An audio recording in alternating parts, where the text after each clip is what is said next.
ప్రభునామానికి స్తోత్రములు.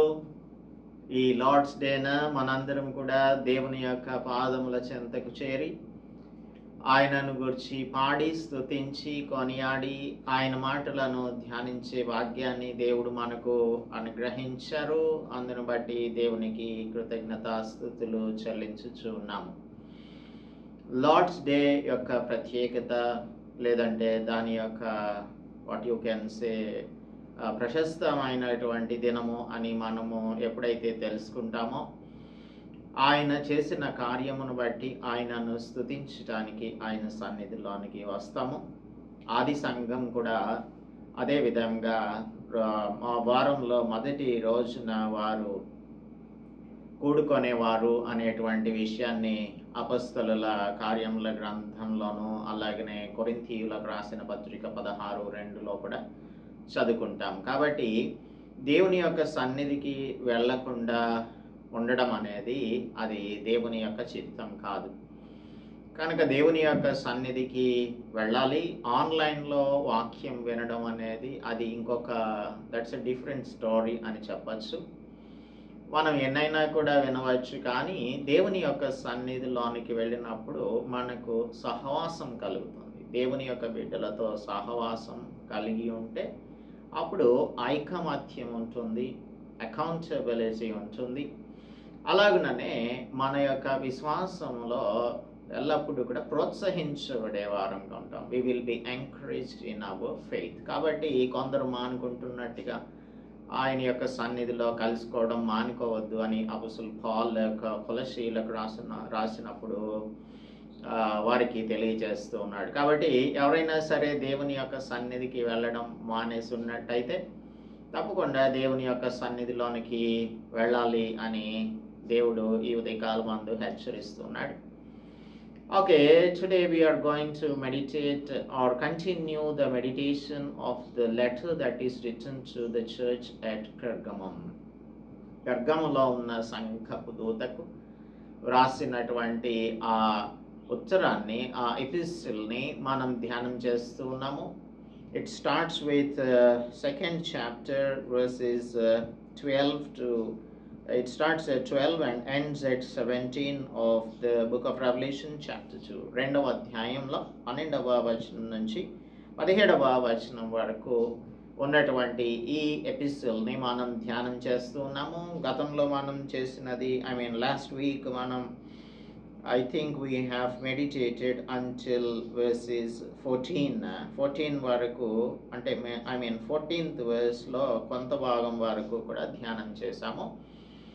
So we will continue meditating on the book of Revelation chapter 2 verses 12 to 17, where we find the letter that is written to the church at Pergamos or Pergamum అనేటువంటి ఆ సంఘపు దూతకు దేవుడైన యేసుక్రీస్తు ప్రభువు యోహాను చేత వ్రాయించి పంపించిన ఆ ఉత్తరాన్ని. ఈ పెర్గమం అనేది ఒక great political and religious significance ఉన్న సిటీ అని మనం గతంలో చదువుకున్నాము. ఇది రోమన్ అథారిటీలో ఉన్నటువంటిది. తర్వాత పేగన్ వర్షిప్ అనేది ఇక్కడ బాగా ఎక్కువ జరుగుతోంది. మనకు అనేకమైనటువంటి టెంపుల్స్ అక్కడ ఉన్నాయి. గాడ్ జియస్కి ఒక టెంపుల్ ఉంది, అథీనాకి ఒక టెంపుల్ ఉంది, అలాగనే ఇంకా అనేకమైనటువంటి టెంపుల్స్ అక్కడ ఉన్నాయి అని చదువుకున్నాం. అయితే ఇటువంటి హాస్టైల్ ఎన్వైరన్మెంట్లో కూడా ఈ చర్చ్ అట్ పెర్గమమ్ దేవునికి నమ్మకమైన సంఘంగా ఉంది అనే కమెండేషన్, ప్రశంసను మనం చదువుకున్నాము. 13వ వచనంలో సాతాను సింహాసనం ఉన్న స్థలంలో వీళ్ళు కాపురం ఉంటున్నారు. ఈ సంఘం కాపురం ఉంది. అయినప్పటికీ కూడా ఇక్కడ నన్ను గూర్చి సాక్షి అయిన అంతిపయ అనువాడు మీ మధ్యన చంపబడిన దినములలో నీవు నా నామం గట్టిగా చేపట్టి నా యందలి విశ్వాసమును విసర్జింపలేదని నేను ఎరుగుదును అని 13వ వచనం మనకు తెలియజేస్తుంది.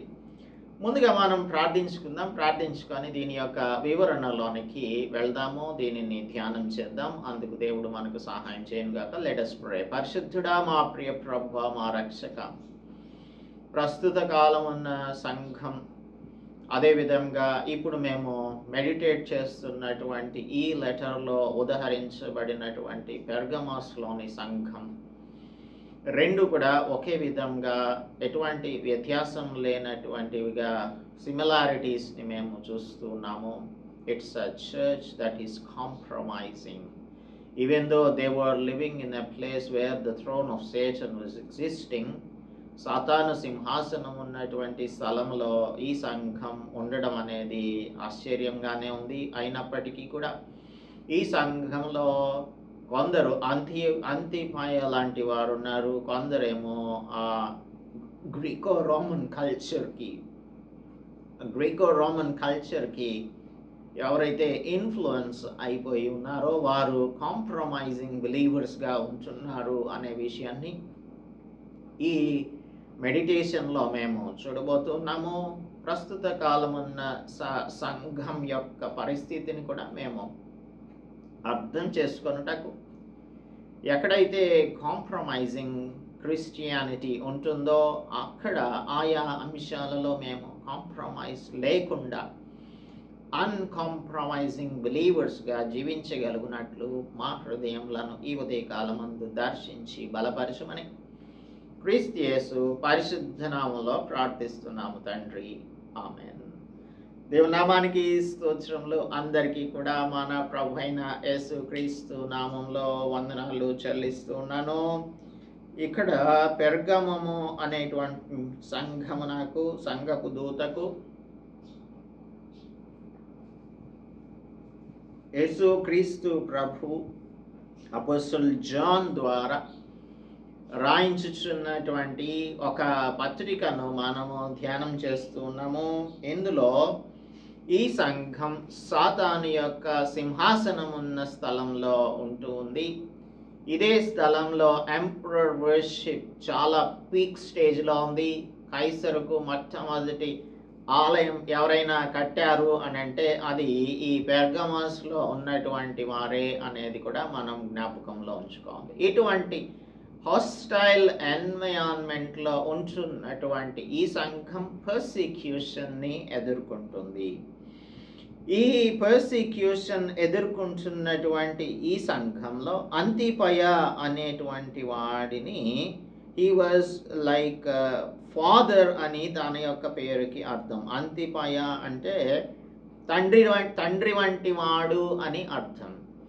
అటువంటి తండ్రి వంటి వాడైన అంతిపయను వారు చంపేశారు. అటువంటి దినములలో కూడా దేవుని యొక్క నామమును చేపట్టి ఆయన యందలి విశ్వాసమును విసర్జింపలేదన్నటువంటి ప్రశంసను దేవుడు చెప్తూ ఉన్నాడు.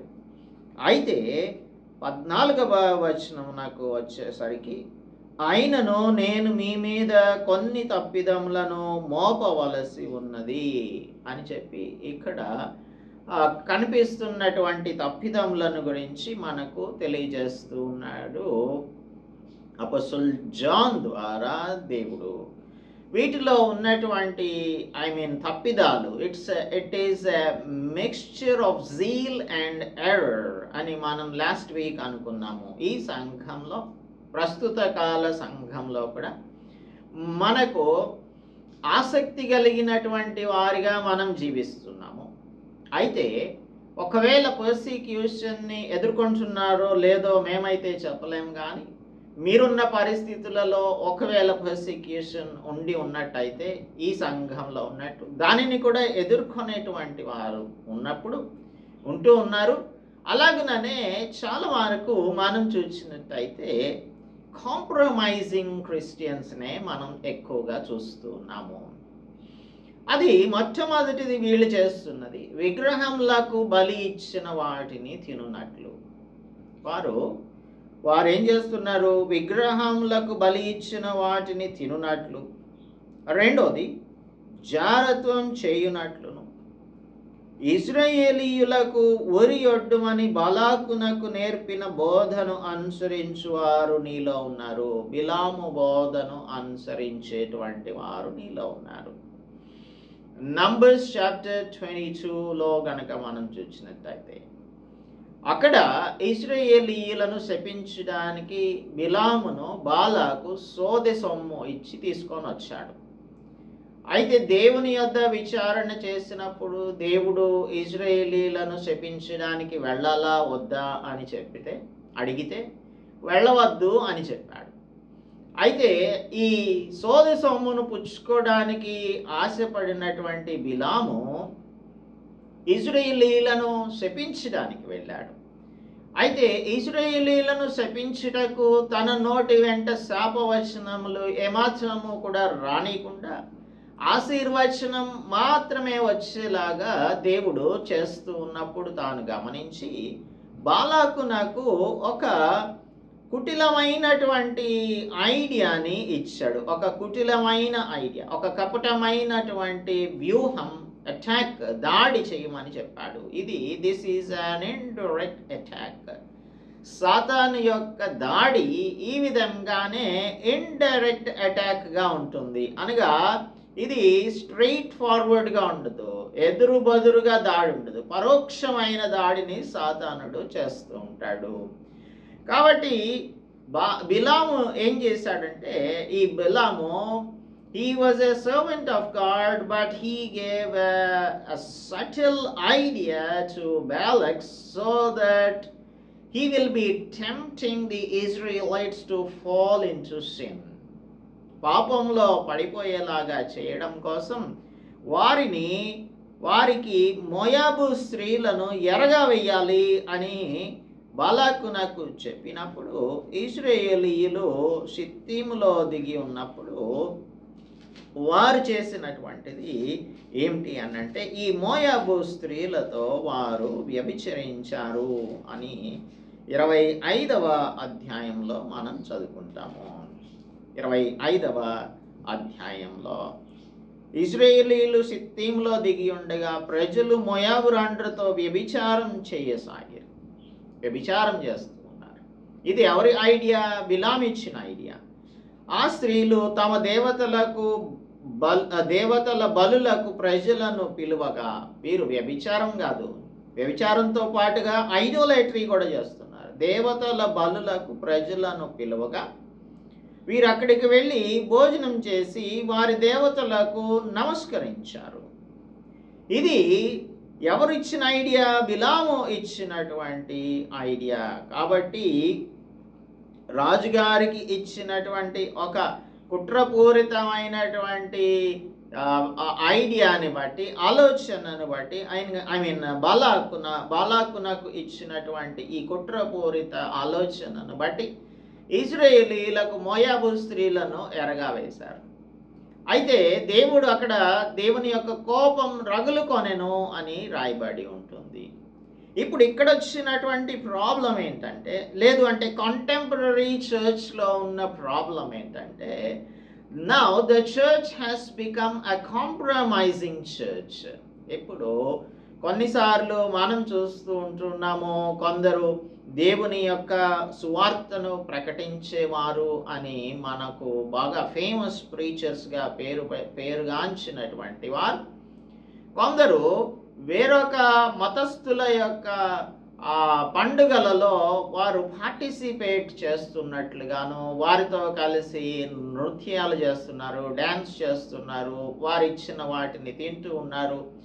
ఇవన్నీ కూడా చూస్తున్నప్పుడు చూసేటువంటి వారు ఏమనుకుంటారు అంటే, లేదంటే వారికి ఫాలోవర్స్గా ఉన్నవారు, వారిని అనుసరించేటువంటి వారు ఆలోచించేది ఏంటంటే, మా పాస్టర్ గారే ఇలాగ చేస్తున్నారు కదా, మేము కూడా చేస్తే తప్పేంటి అని వారు ప్రేరేపించబడిన వారుగా దేవుని యొక్క పరిశుద్ధతను we have to live a Holi life అని చెప్తూ ఉన్నాడు కదా, నేను పరిశుద్ధుడను అని. మీకు ఈ అన్యులకు సంబంధించిన వాటితో ఏమి కూడా సంబంధం లేదు, మీరు పరిశుద్ధంగా జీవించండి అని చెప్తూ ఉన్నాడు దేవుడు. లెవిటికస్లోను, డ్యూటెరానమీలోను ఇంకా మనం బుక్ ఆఫ్ ఎక్సోడస్లోను చూసినప్పుడు దేవుడు జ్ఞాపకం చేస్తున్నాడు, you have to live a Holi life అని చెప్తూ ఉన్నాడు. అటువంటి వాటిని మనం చేసినందువల్ల ఏమీ కూడా తప్పిదం లేదు అనేటువంటి బిలాము యొక్క బోధను అనుసరించేవారు ఈ సంఘంలో ఉన్నారు, మన సంఘంలో కూడా ఉన్నారు. These are a prototype of the corrupt leaders. అంటే చెడిపోయిన వారు, పాడైపోయినటువంటి వారు, దేవుని మార్గమును విడిచినటువంటి వారు ఎవరైనా ఉన్నారు అంటే ఆ నమూనా ఎవరు అంటే ఈ బిలాము బోధను అనుసరించేటువంటి వారు. ఐడోలట్రీ అండ్ సెక్షువల్ ఇమ్మొరాలిటీ. అందుకనే ఇక్కడ మనం చూస్తున్నది సాతానుని యొక్క పరోక్ష దాడి. ఈ సాతానుని యొక్క పరోక్ష దాడిలో ఒక ప్రక్కనేమో తమ ప్రాణములనే విడిచిపెట్టేటువంటి అంతిపయ లాంటి వాళ్ళు ఉంటున్న సంఘంలోనే ఇలాంటి వారు ఉంటూ ఉన్నారు. విగ్రహాలకు బలి ఇచ్చిన వాటిని తింటున్నారు, జారత్వము చేస్తున్నారు. ఇంకా ఈ బిలాము యొక్క బోధ తర్వాత నికోలాయిటన్ డాక్ట్రిన్ కూడా ఉంది. నికోలాయితుల బోధలో వీరు అనుసరించేటువంటి వారిగా ఉంటూ ఉన్నారు. అపోస్తల్ పౌల్ కొరింథియన్స్కి రాస్తున్నప్పుడు మొదటి కొరింథీయులకు రాసిన పత్రికలో ఈ విషయాన్ని గురించి ప్రత్యేకంగా అనగా చర్చ్లో డిసిప్లిన్ అనేది ఉండాలి.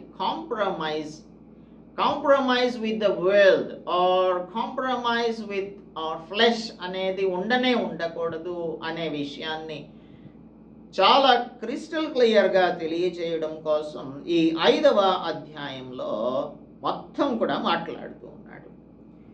ఇందులో చెప్పేటువంటిది ఏంటంటే ఒక జారత్వం అనేది ఉంది, ఫోర్నికేషన్ ఉంది.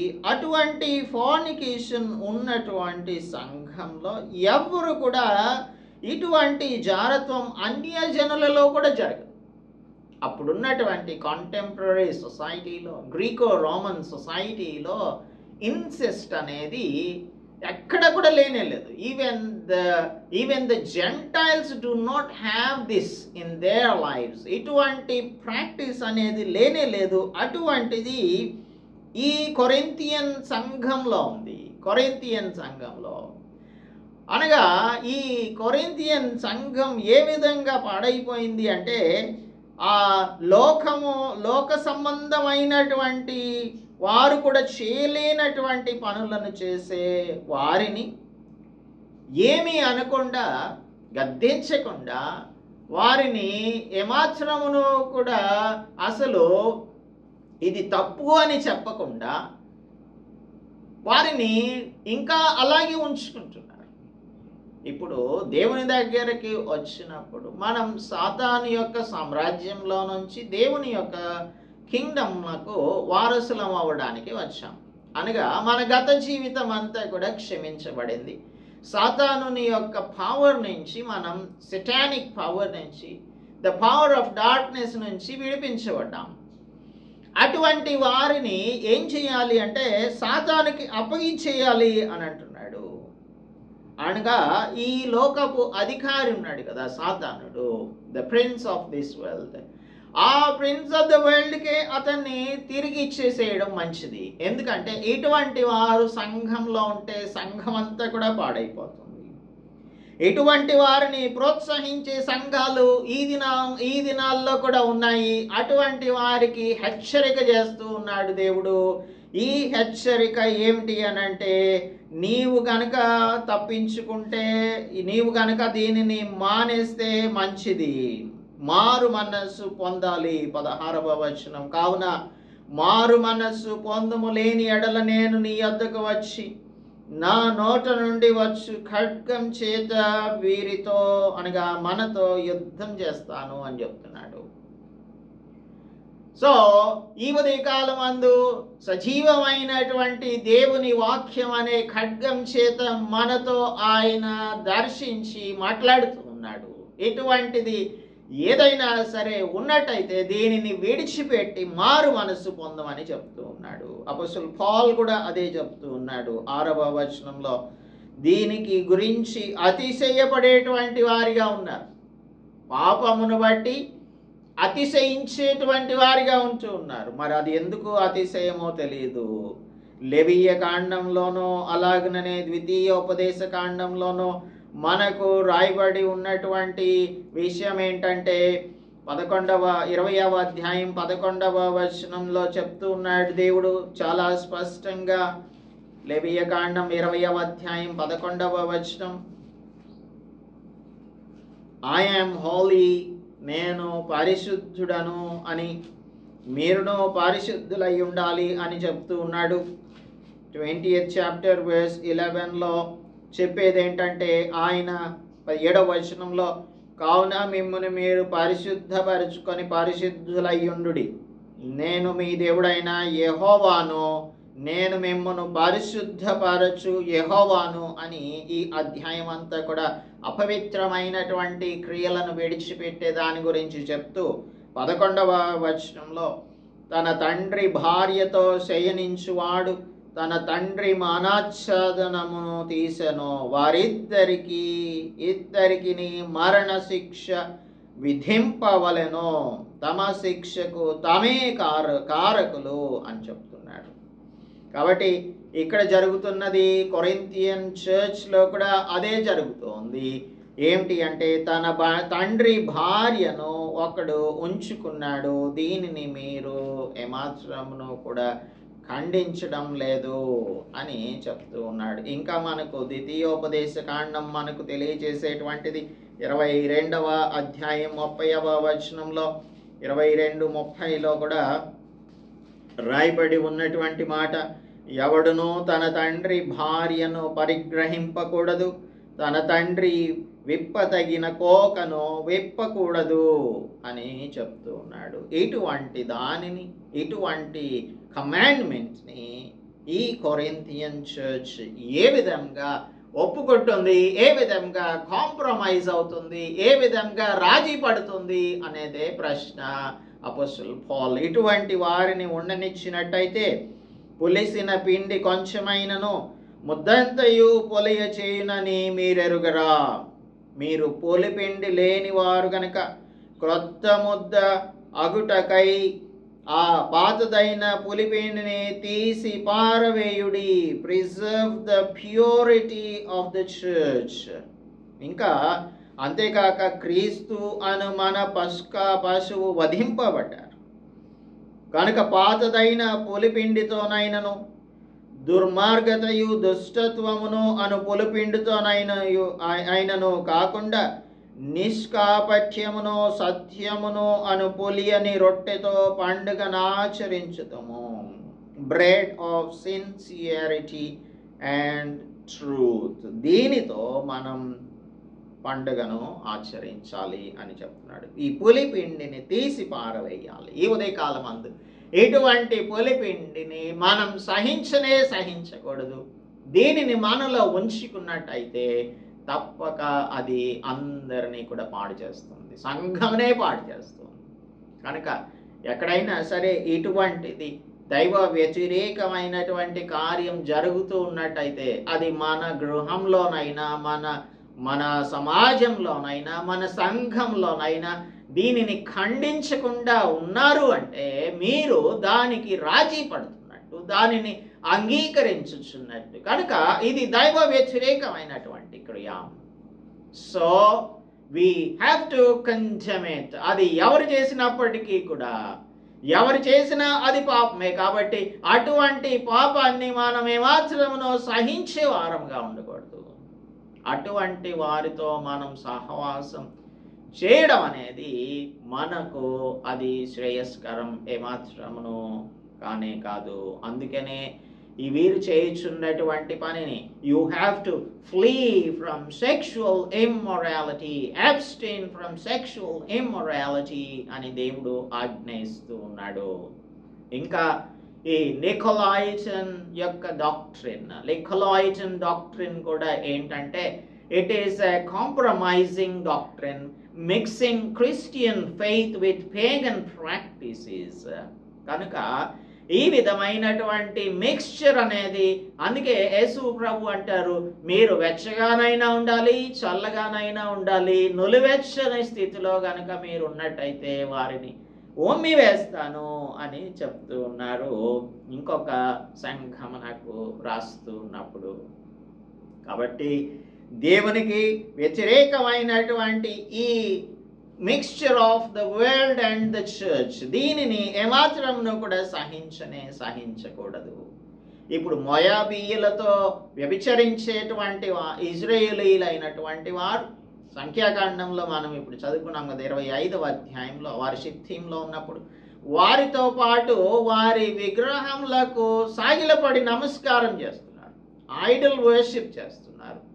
తర్వాత వాటికి అర్పించినటువంటి వాటిని మీరు తింటూ ఉన్నారు. అంటే they were partaking of the bread of the evil or the devil, and also they want to participate in the Corinthian church లో ఇటువంటి ఈవిల్ ప్రాక్టీసెస్ లో పార్టిసిపేట్ చేస్తూ, అలాగే ప్రభువు వల్ల ఆరాధనలో కూడా పార్టిసిపేట్ చేస్తున్నటువంటి కొరింథియన్ చర్చ్ ని అపోస్తలుడు పౌలు ఏ విధంగా అయితే తూర్పారబడుతున్నాడో, అలాగా ఇప్పుడు ఉన్నటువంటి సంఘంలో ఇటువంటి పరిస్థితి ఉన్నట్లయితే దానిని తప్పకుండా మనం తూర్పారబట్టవలసిందే. దానియేలు గ్రంథం 1వ అధ్యాయం 8వ వచనంలో చూసినట్టయితే, వారికి రాజుగారి భోజనాన్ని ఇస్తూ ఉన్నప్పుడు, రాజుగారి యొక్క భోజనం అంటే ఆహా ఓహో అని తినేటువంటి వారు అనేక మంది ఉంటారు. ఎందుకనంటే మేము రాజుగారి భోజనం చేస్తున్నాం, రాజుగారు తినే భోజనం మేము తింటూ ఉన్నాము అని చెప్పి గొప్పగా ఫీల్ అయ్యేటువంటి వారు ఉంటూ ఉంటారు. కానీ ఈ యూదులైనటువంటి యవనస్తులకు వారి యొక్క కట్టుబాట్లన్నీ కూడా బాగా తెలుసు. విగ్రహాలకు బలి ఇచ్చిన వాటిని తినకూడదన్న సంగతి షడ్రక్ మేషక్ అబేద్నెగోలకు తెలుసు, దానియేలుకు తెలుసు. 8వ వచనంలో రాజు భుజించు భోజనమును, 1వ అధ్యాయం 8వ వచనం, పానము చేయు ద్రాక్షరసమును పుచ్చుకొని తాను అపవిత్రపరచుకొనకూడదని దానియేలు ఉద్దేశించి తాను అపవిత్రుడు కాకుండానట్లు వాటిని పుచ్చుకొనకుండా సెలవిమ్మని నపుంసకుల అధిపతిని వేడుకొన్నాడు. Please don't give me this food. ఇది ఎదేమయ్యా, బహుశా అని ఉండొచ్చు ఆ అధిపతి అయినటువంటి వాడు, ఇదేమిటయ్యా రాజుగారి భోజనం అయ్యేది ఏంటి, రాజుగారి భోజనం ఎవరికైనా వస్తుందని అనుకుంటున్నావు? It is indeed a privilege for you, నీకు ఇది ఒక గొప్ప భాగ్యం. కావాలంటే చాలా మంది కావాలని కోరుకుంటారు, కావాలంటే కూడా దొరకనటువంటి భాగ్యం నీకు దేవుడు అనుగ్రహించాడు, దీనిని వద్దంటున్నారు ఏంటి అని చెప్పి ఆయన బహుశా ప్రశ్నించి ఉండవచ్చు. కాబట్టి దేవుని యొక్క కృపా కటాక్షము అనుగ్రహించాడు కాబట్టి దానియేలు నాకు ఆ నపుంసకుల అధిపతి సరేలే అని చెప్పి యాక్సెప్టెన్స్ ఇచ్చాడు, అంగీకరించాడు. అనగా ఇక్కడ మనం మాట్లాడుకుంటున్నటువంటిది ఏంటంటే, తనను తాను అపవిత్రపరచుకొనకూడదని, ఏది ఈ విగ్రహాలకు అర్పించిన దానిని తిని తనను తాను అపవిత్రపరచుకొనకూడదు అని దానియేలు ఏ విధంగా అనుకున్నాడో, అలాగూ అనుకునేటువంటి పరిస్థితి ఈ జెంటైల్ కింగ్డమ్లో లేదంటే జెంటైల్ సిటీలో, ఈ జెంటైల్ ఆర్ సెటానిక్ థ్రోన్ ఉన్న ఆ సిటీలో ఉన్న చర్చ్లో అనుకోవడం లేదు. మొట్టమొదటిది కాంప్రమైజ్ అవుతూ ఉన్నారు, రెండవది విగ్రహాలకు అర్పించిన వాటిని వారు తింటూ ఉన్నారు. కాబట్టి ఈ విధమైనటువంటి అపవిత్రతలో వీరు జీవిస్తూ ఉన్నారు. సాతానుడు ఎప్పుడు పర్సిక్యూషన్ ద్వారా పడట్లేదు కాబట్టి మనం ఒక పని చేద్దాం, let us make an alliance with them. అందుకే సాతానుడు ఏం చేస్తాడంటే అనేకమైన ట్రిక్స్ని ప్లే చేస్తూ ఉంటాడు. ఆ ట్రిక్స్ ఎలా ఉంటాయి అని అంటే అవి మన ఊహకు కూడా అందనటువంటి విధంగా ఉంటాయి. ఏం చేద్దాము, వీళ్ళకి ఒక పని చేద్దాం, బాగా డబ్బులు ఇచ్చేద్దాం. ఇప్పుడు ఒక పాస్టర్ గారు చాలా గొప్పగా మంచిగా దేవుని యొక్క వాక్యాన్ని బోధిస్తుంటే ఆ పాస్టర్ గారికి బాగా ధనాన్ని ఇచ్చేశారనుకోండి, ఇంకంతే బోధించడం ఉండదు, ఏముండదు. డబ్బుల కోసం డబ్బులు వెనకాల పరిగెడుతూ ఉంటాడు. కాబట్టి ధనాపేక్ష వలన వచ్చేటువంటి సమస్తమైన కీడులకు మరి వారి యొక్క జీవితంలో స్థానాన్ని ఇచ్చేటువంటి వారిగా ఈ దినాన్న ఉన్నటువంటి బోధకులు తయారైపోయారు. కాబట్టి ఇక్కడ నంబర్ 1 డబ్బులు, రెండవది స్త్రీ యొక్క బలహీనత. ఈ 2 విషయాలలో చాలాసార్లు సాతానుని యొక్క టెంప్టేషన్కి పెద్ద పెద్ద అధిపతులే, అనగా పెద్ద పెద్ద చర్చెస్లో ఉన్న పాస్టర్సే పడిపోతూ ఉన్నారు. It is a very sad thing. Satan is becoming successful when he gives the temptation of money and woman. ఈ 2 విషయాలలో సాతానుడు సక్సీడ్ అయిపోతూ ఉన్నాడు. మెనీ వెల్ నోన్ లీడర్స్ ఈ మధ్య కాలంలోనే ఒక మంచి క్రిస్టియన్, చాలా మంచి పుస్తకాలు చదువుతూ, పుస్తకాలు రాస్తూ ఆయన ఇంకా బైబిల్ కాలేజీలో ప్రీచర్గా ఉంటూ ఉన్నాడు. చాలా డాక్ట్రినల్లీ సౌండ్ ప్రీచర్ అతను.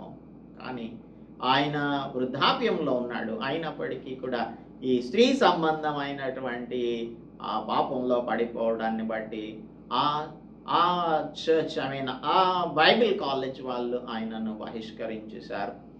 ఆ తర్వాత చాలామంది ఆయన్ని డిసోన్ చేసుకున్నారు. ఇటువంటి పరిస్థితులు సాతానుని యొక్క టెంప్టేషన్లో పడిపోయేలాగా చేసేస్తాడు సాతానుడు. కాబట్టి మనం జాగ్రత్తగా ఉండాలి. ఇటువంటి బోధను మనం అంగీకరించకూడదు. ఇటువంటి వాటిని మనం ఏమాత్రమును కూడా మన దరికి చేరనివ్వకూడదు అని దేవుని యొక్క వాక్యం మనకు బోధిస్తుంది. పర్సిక్యూషన్ కాకపోతే అలయన్స్ అనేటువంటి దానిని వినియోగించి పడగొట్టాలని సాతానుడు ఇటువంటి లైంగిక అనైతికత, ప్రపంచమంతా కూడా సంఘంలోనికి ప్రవేశించడం, ఇవన్నీ కూడా సాతానుని యొక్క దీర్ఘకాలిక ప్రణాళిక. ఏంటి అనంటే మన చేత పాపం చేయించడం, తర్వాత ఈ లోకాన్ని మనకు ఎరగా వేసి దీనిని మనం కోరుకునేలాగా చేయడం. ఈ 2 విషయాలలో అనేక మంది జీవితాలలో సాతానుడు సక్సీడ్ అవుతున్నాడు. కానీ మనలను దేవుడు సాతాను యొక్క తలను చిదగద్రొక్కించడానికి మాత్రమే ఏర్పరచుకున్నాడు. కనుక మనం ఈ విషయాలలో స్ట్రాంగ్గా ఉన్నట్టయితే సాతానునికి మనం ఏమాత్రమును పడిపోయే వారంగా ఉండము. 16వ వచనం, వారు చేయవలసినటువంటి పని, call to repentance. We see the counselling and warning here. ఒక ఆజ్ఞ ఇస్తూ ఉన్నాడు. ఏమిటంటే, కావున మారు మనస్సు పొందుము, లేని ఎడల నేను నీ యొద్దకు వచ్చి నా నోట నుండి వచ్చు ఖడ్గం చేత వీరితో యుద్ధం చేస్తాను అంటున్నాడు. So this is a warning for you also, for you and me. Fornication, adultery, divorce, remarriage, ఇవన్నీ కూడా అన్స్క్రిప్చురల్ రీజన్స్తో చేసేటువంటి అన్నింటినీ కూడా ఈనాటి సంఘం ఏమాత్రమును కూడా చూచి చూడకుండా ఉంటున్నట్టుగా మనకు కనిపిస్తుంది. దీనిని ఎట్టి పరిస్థితుల్లోనూ ఒప్పుకోవడానికి వీల్లేదు. లాస్ట్ వీక్ మనం మాట్లాడుకున్నాం, అందరూ చూసేటువంటిదే కదా, మన పిల్లలు కూడా చూస్తున్నారు అని. Pornography, we are not hurting anyone అని చెప్పి వారు ఉంటూ ఉన్నారు. ఎవరికి హాని కలిగించడం లేదు కదా అని అనుకుంటూ ఉన్నారు. కానీ అటువంటి కార్యక్రమాలు చేసేటప్పుడు చాలా మందిని హర్ట్ చేస్తూ వీడియోస్ని తీస్తున్నారు అన్న సంగతి మనందరం కూడా తెలుసుకోవాలి. ఈ సిన్స్ ఆఫ్ కల్చర్ అని మనం తీసి పారవేస్తున్నటువంటి వాటిని ఎట్టి పరిస్థితుల్లోనూ మనం సంఘంలోనికి, మన జీవితములలోనికి ఏమాత్రమును కూడా రానివ్వకూడదు. Our church should not be Corinthianized, or our church should not be Pergamonized. పెర్గమంలోని సంఘం వలెను, కొరింథియన్ చర్చ్ వలెను మనలో జారత్వాన్ని, రాజీ పడేటువంటి పరిస్థితి ఉండకూడదు అని దైవ వాక్యము మనలను హెచ్చరిస్తుంది. కాబట్టి ఈ దినాన్న ఈ వాక్యాన్ని మనం మన జీవితంలో ఏ విధంగా అన్వయించుకోవాలి అని అంటే, we must stand strong against these temptations. Also, we must understand that we are in war against the power of darkness, against the power of the flesh, and against the power of Satan. కాబట్టి this battle is taking place in all our minds. మన యొక్క హృదయములలో ఈ battle, ఈ యుద్ధం అనేది ఎప్పుడు కూడా జరుగుతూనే ఉంది. whenever a lustful thought pops up in your mind, we have to attack it, and we should not give the chance to the Lord to come and attack with the sword that is coming out from the tongue. కాబట్టి ఇక్కడ దేవుడు చెప్తున్నాడు, నా నోట నుండి వచ్చు ఖడ్గం చేత యుద్ధం చేస్తాను అని చెప్తున్నాడే. అటువంటి పరిస్థితిని మనం రానికుండా, ఎప్పుడైతే ఒక ఆలోచన మనలోనికి వచ్చిందో ఆ ఆలోచనని అప్పటికప్పుడే సమూల నాశనం చేసేయాలి. We can not be complacent. మనం దీనిని ఏమాత్రమును కూడా నిర్లక్ష్యం చేసేటువంటి వారంగా ఉండకూడదు. యుద్ధంలో ఉన్నప్పుడు మనం ప్రతి నిమిషం కూడా చాలా జాగ్రత్తగా ఉండాలి. ఎందుకంటే శత్రువు మనలను ఎటువైపు నుంచి దాడి చేసి మనలను హతమారుస్తాడో తెలియదు. కాబట్టి సాతానుడు తన యొక్క అనుచరులతో చేసేటువంటి ఈ ఆత్మీయ యుద్ధంలో మనం ఎల్లప్పుడూ కూడా నిలిచి ఉండాలి అని అంటే, మనం దేవుడిచ్చేటువంటి సర్వాంగ కవచమును ధరించుకొని ఎఫెసియన్స్ చాప్టర్ 6 చెప్పినట్టుగా మనం దీని the power of the darkness కి, ప్రిన్సిపాలిటీస్ కి అగెన్స్ట్ గా ఎల్లప్పుడూ కూడా యుద్ధం చేయగలిగేటువంటి వారంగా మనం ఉండాలి. ఎందుకంటే మన జీవితంలను దేవుడు మార్చింది. మన జీవితంలను మార్చి ఆయన కొరకు జీవించడానికి ఆయన మనలను ఏర్పరచుకున్నాడు. ఈ పోర్నోగ్రఫీ చూడటం వలన intimacy between the men and women, the wife and the husband లేకుండా పోతుంది. It is robbing the intimacy of the marriage. ఇప్పుడు అసలు అశ్లీలత అనేది అన్ని చోట్ల కూడా మనకు కనిపిస్తూనే ఉంది. ఇది సామాన్యమైనటువంటి విషయంగా క్రైస్తవ సంఘం, క్రైస్తవులు కూడా పరిగణించడం అనేది క్షమించరాని నేరం. అందరూ చేస్తున్నారు కాబట్టి మనం కూడా చేస్తాం, ఇందులో తప్పేముంది అని మనం అనుకుంటూ ఉన్నాము. కాబట్టి హెల్తీ రిలేషన్షిప్స్ లేకుండా పోతూ ఉన్నాయి సంఘంలో. క్రైస్తవులలో హెల్తీ రిలేషన్షిప్స్ లేవు. అందుకే ఫిలిప్పీలకు రాస్తూ అపోస్తలుడు పౌలు అంటాడు, మనం ఏం వెదకాలి అనే దానిని చెప్తూ ఉన్నాడు. ఫిలిప్పీలకు రాసిన పత్రిక 4వ అధ్యాయంలో చూచినట్టయితే 8వ వచనం మనకు తెలియజేస్తుంది, మెట్టుకు సహోదరులారా, ఏ యోగ్యత అయినను మెప్పైనను ఉండిన ఎడల ఏవి సత్యమైనవో ఇవన్నీ కనిపించేవన్నీ అసత్యమైనవి, ఏవి మాన్యమైనవో అనగా వాట్ ఈస్ వర్తీ, ఏవి న్యాయమైనవో అన్యాయమైనటువంటి వాటినే చూస్తున్నాం, ఏవి పవిత్రమైనవో ఇప్పుడు మనం చేసేటువంటివి అపవిత్రమైనవి, ఏవి రమ్యమైనవో అనగా కోరదగినవో, ఏవి ఖ్యాతి గలవో వాటి మీద ధ్యానముంచుకొనుడి, అప్పుడు సమాధానకర్తయకు దేవుడు మీకు తోడై ఉండును. కనుక we have to repent. అందుకనే మనలో పరిశుద్ధాత్ముడు మనలను హెచ్చరిస్తూ ఉన్నాడు. మనలను పరిశుద్ధాత్ముడు హెచ్చరిస్తూ ఉన్నప్పుడు ఆయనను మనం దుఃఖపెట్టే వారంగా ఉండకూడదు. Ephesians chapter 4:30, do not grieve the Holy Spirit. పరిశుద్ధాత్మ మనకు బోధిస్తూ ఉన్నప్పుడు మనం ఇటువంటి వాటిని చూస్తూ ఉంటే పరిశుద్ధాత్ముడు బాధపడుతూ ఉంటాడు. పరిశుద్ధాత్ముడు ఎందుకు నా బిడ్డ ఈ విధంగా చేస్తున్నాడు అని ఎంతో దుఃఖపడుతూ ఉంటాడు. పరిశుద్ధాత్ముని ఆర్పే వారంగా మనం ఉండకూడదు. కాబట్టి repent, turn away from this kind of a lifestyle, otherwise the Lord is gonna judge us. కాబట్టి తీర్పు తీర్చబోతూ ఉన్నాడు.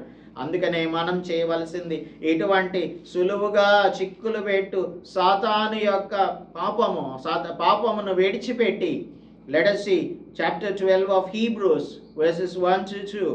ఎంత గొప్ప సాక్షి సమూహం మేఘం వలె మనలను ఆవరించి ఉన్నందున మనం కూడా ప్రతి భారమును సులువుగా చిక్కులు పెట్టు పాపమును విడిచిపెట్టి విశ్వాసమునకు కర్తయు దాన్ని కొనసాగించువాడునైనా యేసు వైపు చూచుచు మన ఎదుట ఉంచబడిన పందెంలో ఓపికతో పరిగెత్తుదాము అని అంటున్నాడు.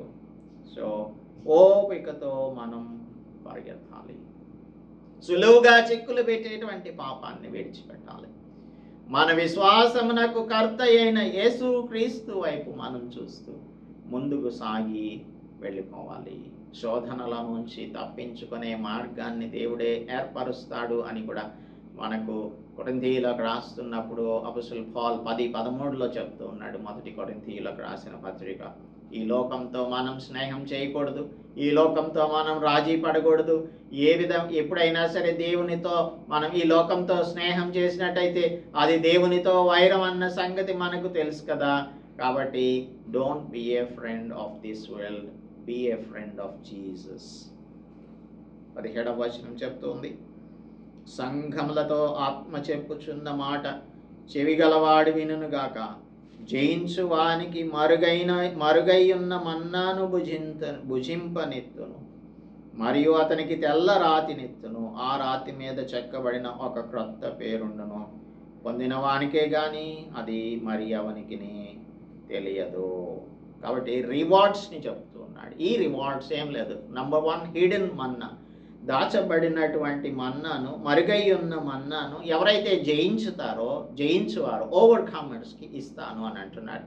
This is the reference to the bread of life. యేసు క్రీస్తు ప్రభు అంటున్నాడు జాన్ చాప్టర్ 6లో, జీవాహారం నేనే అని అంటున్నాడు. He is the one who can satisfy your hunger. ఇహలోక సంబంధమైన ఆశలు కాదు, ఆకలి కాదు. మనకు కావలసింది ఆత్మ సంబంధమైన ఆకలి. So nothing can satisfy our hunger except the bread of life. కాబట్టి ఈ జీవాహారమయ్యున్న యేసు క్రీస్తు ప్రభువు హిడెన్ మన్నాను తిన్నారు ప్రజలు. ఆ దినాలలో వాళ్ళు చనిపోయారు. అయితే నేను ఇచ్చేటువంటి దానిని తినవాడు ఎల్లప్పుడూ కూడా జీవిస్తారు అని యేసు క్రీస్తు ప్రభువు చెప్తూ ఉన్నారు. కాబట్టి ఈ హిడెన్ మన్నాని, ఇదేంటంటే ఒక కాంట్రాస్ట్ అన్నమాట. ఆ కాంట్రాస్ట్ ఏంటంటే, ఈ ఐడల్స్కి ముందు వారు చేస్తున్నటువంటి ఆ పండుగలలో పార్టిసిపేట్ చేసి, వారి యొక్క ఫీస్ట్స్లో పార్టిసిపేట్ చేసి, ఆ ఐడల్స్కి అర్పించినటువంటి వాటిని తింటున్నారే, ఇది కాదు మీరు తినవలసింది. మీరు తినవలసింది యేసు క్రీస్తు ప్రభువు. ఆయన నిజమైన శరీరం అయి ఉన్నాడు. నా శరీరం నిజమైనటువంటి అది ఆహారము అని చెప్తూ ఉన్నాడు. కాబట్టి ఆ హిడెన్ మన్నాని మీకు ఇస్తాను అని అంటున్నాడు. Jesus is the only one who will satisfy our spiritual hunger. కాబట్టి you don't have to go to the pagan temples to satisfy your spiritual needs. కాబట్టి Jesus Christ is there to provide you the eternal provision. నిత్యత్వంలో ఆయన మనకు సహాయం చేసి మన యొక్క ఆహారమును, మనకు ఆకలిని తీర్చేటువంటి ఆహారమును అనుగ్రహించేటువంటి వాడు. రెండవది, జయించేటువంటి వారికి ఒక రాతిని, తెల్ల రాతిని, వైట్ స్టోన్ ఇస్తానంటున్నాడు. This is nothing but the personal relationship with God. Stone అంటే అది తాత్కాలికమైనది కాదు, అది శాశ్వతమైన దానికి గుర్తుగా ఉంటుంది. తర్వాత ఇది ఎవరైతే తీసుకుంటారో, ఎవరైతే పొందుకుంటారో వారికి మాత్రమే దేవుని యొక్క రిలేషన్షిప్ ఉంటుంది. కాబట్టి మనకు వ్యక్తిగతమైనటువంటి సంబంధం, దేవునితో సహవాసం కలుగుతుంది అని I will give you this kind of a fellowship with you. ఆ రాతి మీద చెక్కబడిన క్రొత్త పేరు పొందిన వానికే తెలుస్తుంది. అంటే ఎవరైతే యేసు క్రీస్తు ప్రభువులో ఉన్నటువంటి గొప్పతనాన్ని, ఆయన మనకు అనుగ్రహించే సంతృప్తిని తెలుసుకుంటారో, అనుభవపూర్వకంగా తెలుసుకుంటారో, అది వారికి మాత్రమే అర్థమవుతుంది. ఇతరులకు ఏమాత్రమును కూడా అర్థమవ్వదు అని మనకు ఈ రివార్డ్స్ జ్ఞాపకం చేస్తూ ఉన్నాయి. కాబట్టి ఈ సంఘం నాకు దేవుడు ఒక కమెండేషన్ని ఇచ్చాడు, అనగా ఒక ప్రశంసను ఇచ్చాడు. కష్టాలలో అనగా పర్సిక్యూషన్లో ఉన్నప్పుడు ఒక ప్రక్కన పర్సిక్యూషన్ జరుగుతూ ఉంటే, ఇంకొక ప్రక్కన దేవుని యొక్క నామమును బట్టి విశ్వాసంతో ఉన్నారు. And at the same time mixture కనిపిస్తుంది. There is a mixture of zeal and there is a mixture of sin. కాబట్టి ఈ రెంటికి ఏమాత్రమును కూడా, క్రీస్తుకు బెలియాలకు ఏమాత్రమును కూడా సంబంధం లేదు. వెలుగుకు చీకటితో ఏమాత్రమును కూడా సంబంధం లేదు. అయితే నీవు వెలుగుమయమైనటువంటి వానిగా, యేసు క్రీస్తు ప్రభు యొక్క వెలుగును కలిగిన వానిగా ఈ లోకంలో జీవించినట్టయితే వెలుగు జీవితాన్ని జీవించు. లేదు అనంటే you can go into darkness. Like ఎవరైతే ఈ పాపం చేసినటువంటి వాడు ఉన్నాడో వాడిని సాతానికి అప్పగించి వేయాలని అపొస్తలుడు పౌలు చెప్తూ ఉన్నాడు కొరింథీయులకు రాస్తున్నప్పుడు. అలాగా you can go into darkness, you can live a life in darkness, of complete darkness, but only thing that bothers is you will be going to the hell if you do that. కాబట్టి you and I are to be the overcomers. జయించే వారంగా మనం ఉండాలి. కనుక జయించేటువంటి వారికి ఈ రివార్డ్స్ని ఆయన అనుగ్రహిస్తాను అని చెప్తూ ఉన్నాడు. అనవసరమైన విషయాలలో, ఈ లోక సంబంధమైన, శరీర సంబంధమైన, స్త్రీ సంబంధమైన, లేదు అనంటే ఈ ఫోర్నికేషన్కి సంబంధమైనటువంటి చాలాసార్లు ఇప్పుడు జరుగుతున్నటువంటిది ఏంటంటే యేసుక్రీస్తు చెప్పినటువంటి మానసిక వ్యభిచారమే కనిపిస్తుంది మాథ్యూ చాప్టర్ 5లో చెప్పినట్టు. కాబట్టి అందరూ కూడా ఈ పొర్నోగ్రఫీకి అడిక్షన్ అయిపోయారు. దేవుని బిడ్డలైనటువంటి వారు కూడా ఒక ప్రక్కన సండే చర్చ్లో వారు చూస్తే చాలా భక్తి పరుల్లాగా ఉంటారు, నిజంగానే భక్తి ఉంటుంది. కానీ ఇంకొక ప్రక్కన చూస్తే పొర్నోగ్రఫీ వారిని ఏలుతూ ఉంది. ఈ రెండు కూడా ఎట్టి పరిస్థితుల్లోనూ ఒకటిగా చేయడానికి వీలు లేదు. There cannot be a mixture of the world and God. కాబట్టి స్పిరిచువాలిటీ, దేవుడు మనకు అనుగ్రహించినటువంటి రక్షణను జాగ్రత్తగా, ఓపికగా మనం కాపాడుకునేటువంటి వారంగా ఉండాలని దేవుడు ఈ సంఘం నాకు రాస్తున్నటువంటి ఎపిసోడ్ ద్వారా హెచ్చరిస్తూ, మనలను కూడా హెచ్చరిస్తూ ఉన్నాడు. కాబట్టి let us examine our lives, let us pray. పరిశుద్ధుడా, మా ప్రియ ప్రభువా, మా దేవా, compromising with the world, especially sexual immorality, fornication, adultery, pornography, ఇవన్నీ కూడా నాయన క్రైస్తవులను వేధిస్తున్నటువంటి, సులువుగా చిక్కులు పెట్టేటువంటి పాపాలు ప్రభువా. విశ్వాసం నాకు కర్తయు దాన్ని కొనసాగించువాడునైన యేసు వైపు చూచు మా ముందుంచినటువంటి పందెంలో ఓపికగా పరిగెత్తునట్లు మా ప్రియులకు మాకును సహాయమును అనుగ్రహించుమని ప్రభువా.